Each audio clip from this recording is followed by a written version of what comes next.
Yo, it's Toxic Thunder, and I come here to give you the good news because I figured out why WWE is so trash right now, or at least why it feels so. And it's not TKO. Let me get that out of the way real quick, because the amount of Triple H White Knighters out here is crazy. All because of recent news that we're going to talk about when it comes to Mark Shapiro speaking at a university in Alabama, talking about they have total creative control and shit. Nah, there's some deeper psychological happenings going on here. And I'll tell it from my perspective, even though a lot of people are going to share this perspective, and this is basically 90% of the cause of the effect. So let me get into it. WWE going through weak periods is nothing new. We all know this. You can look back, everybody loves the Attitude Era, everybody loves the Ruthless Aggression Era, but then as soon as we hit PG, that was the first time that you may have witnessed the fans going rogue, we can say.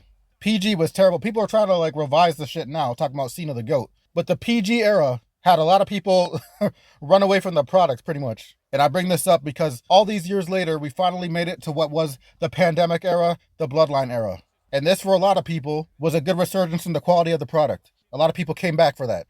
But if you look at it from WWE's perspective, or if you ask any of them, all the way up until that time before it happened, I can guarantee you, all them people back there are on the wavelength that we were just hating, that we don't like anything. That's not what's happening here. That's not the case. The product was actually just bad. And you can see, as proof of the bloodline era, as I just said, you can win people back, and it's not a case of just people hating everything. Further proof of this is people weren't even liking Roman Reigns like that until the bloodline era. So it's not like they had to bring back Stone Cold or something to carry, or The Rock. Anyhow, this leads me to today. The product's fallen off again. Wrestling was cool again for 2 seconds. Everybody tried to say, oh, it was because Cody Rhodes. Oh, this is so great. Cody Rhodes finishing the story. Yeah. No, it was because of The Rock and the bloodline. But now today we got tribalism from both sides. You got the WWE fans, you got the AEW fans, or the AEW sickos or whatever, and then you got the wrestling fans. First off, I'm a wrestling fan. I've been saying this. It's in my tagline, wrestling fan, content. And right now I can tell you there's a night and day difference in the feeling I get from watching WWE and the feeling I get watching AEW.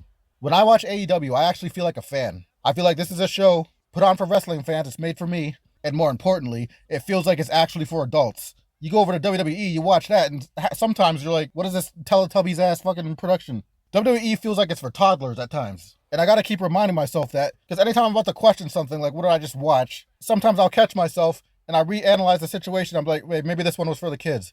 And then things start to make a lot more sense. WWE is for children and people who used to be children, but still watch it because they've been watching. But here's the main problem. Above anything else, this is what you all came for. WWE basically shoots themselves in the foot because they talk too much. They preach too much. They want to sit here constantly saying, oh, we're not a sport. We're a movie about a sport. Oh, this is what we do. We tell stories. We're the Marvel Cinematic Universe. Oh, think Rocky. Then they sit there trying to tell everybody what wrestling should be and what it should look like, and then they give us trash. So it's a lot easier to criticize because everything they do after speaking all that game has all the weight of them talking shit attached to it. And then you got the people who are regular attendees at the church of WWE and what they preach, echoing their statements, storytelling this. And whenever Triple H gets criticism, we want to talk about, oh, TKO. They want to blame TKO for everything creatively bad with the product. And then anything good that happens, of course, it's all Triple H. This is the wavelength we're on right now in the IWC. But recently, now those people feel validated because there's a viral clip or some viral news that has come out of Mark Shapiro, one of the TKO members. I don't know who he is. There's not Shafir, what the fuck?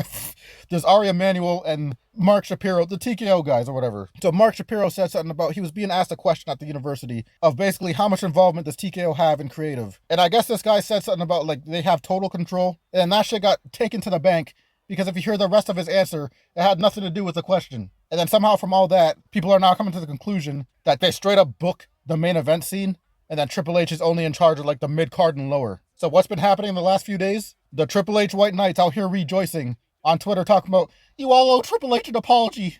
Apologize right now. We were right. It's been TKO this whole time. Okay, first of all, one, no. I promise you TKO isn't as involved in creative as you think it is. Two, this isn't even the victory you think it is. Because let's analyze that for a second. Triple H has nothing to do with the main event. He's only booking the mid-card and lower. This means he's still trash. Have you seen the mid-card and lower? He'd still be making questionable decisions. Look at Julia. All right, you don't care because it's women's wrestling. They want to have Julia there with the U.S. title doing nothing. For the second time. They took the belt off her to give it back to her to not fix the mistakes or correct the mistakes that they made in the first run. That's Triple H. Maxine Dupree being given an Intercontinental Championship reign before other women that could have been good for it. That's Triple H. Ronald Killings, cutting his hair into doing nothing. That's Triple H.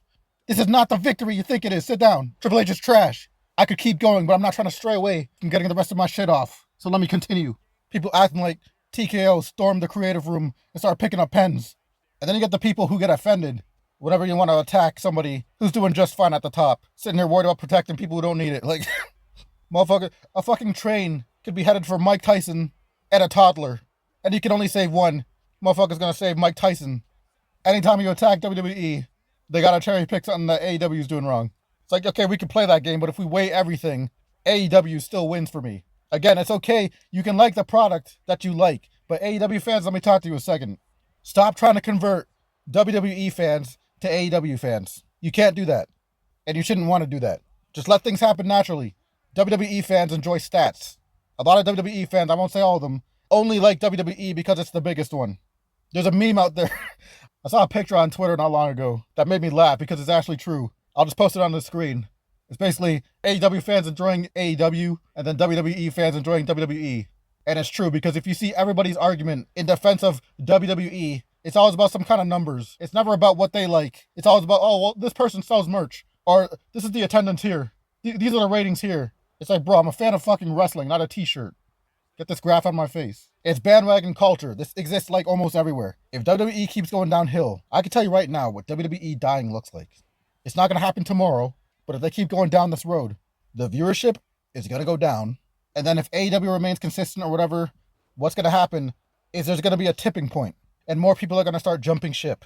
AEW can put on the best product in the world, and that's not going to be what does it. WWE effectively has to take themselves out because they've been around for too long. And like I said, it's mostly bandwagoning that's carrying right now. I've seen this other places. People are afraid to be on the losing team. That's another factor too. A lot of people are also afraid to support something before the bandwagon is on its way.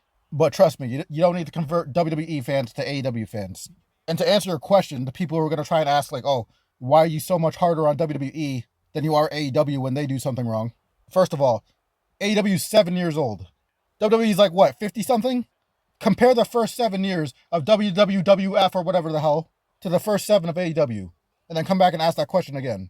AEW is 7 years in and putting on a better product than WWE right now. WWE should have their shit figured out far and beyond at this point. They keep falling off. They just think, oh, we're hating.